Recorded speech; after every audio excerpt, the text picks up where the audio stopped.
वर्षीय बालिका निर्मला पन्तको 2075 श्रावण 11 गते हत्या भएको थियो।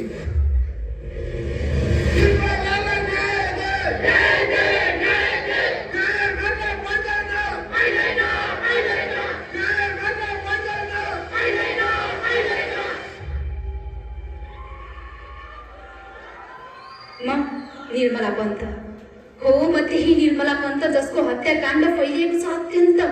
हो, म त्यही निर्मला पन्त जसको अन्त्य त भयो तर भएन त्यो हत्याराको अन्त्य, त्यो हत्याकाण्डको अन्त्य। सम्झिँदा त्यो क्षण यस्तो लाग्छ त्यो घटना घटेको दिन आजै हो। मेरो लास हेर्न आउनेहरूको भिडबाट निस्केको ती शब्दहरू बहरीलाई भन्न पनि लाजै भयो।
सरकार हत्यारालाई फाँसी दे।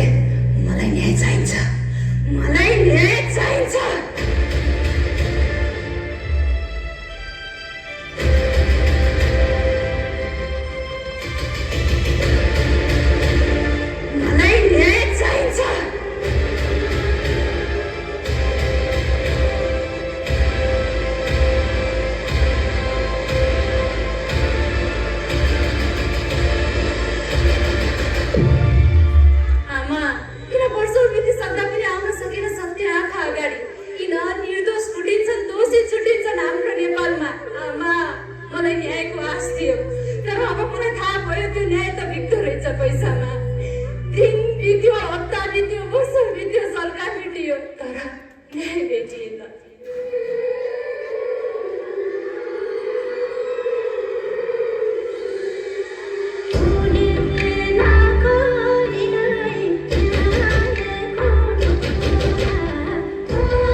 मुसलसलमै एक पटक मरे, मेरा बुबा आमा दिनदिनै 1000 पटक मरे।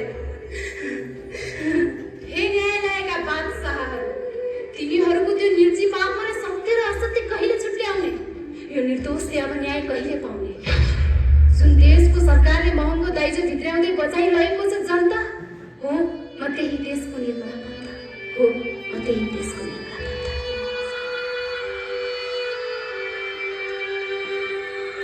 हामी प्राय केही घटना घट्दा केही बेर न्यायको लागि आवाज उठाउँछौँ, केही समय नारा लगाउँछौँ, आन्दोलन गर्छौँ, तर केही समयपछि चाहे न्याय मिलोस् या नमिलोस् सबै कुरा बिर्सन्छौँ। के हुन्छ त पीडितको घरमा त्यसपछि? के बित्छ होला ती हजारौं आमा बुबाको जिन्दगीमा जसले आफ्नो कोही गुमाएको छ, गुमाएको छ, गुमाएको छ, गुमाएको छ।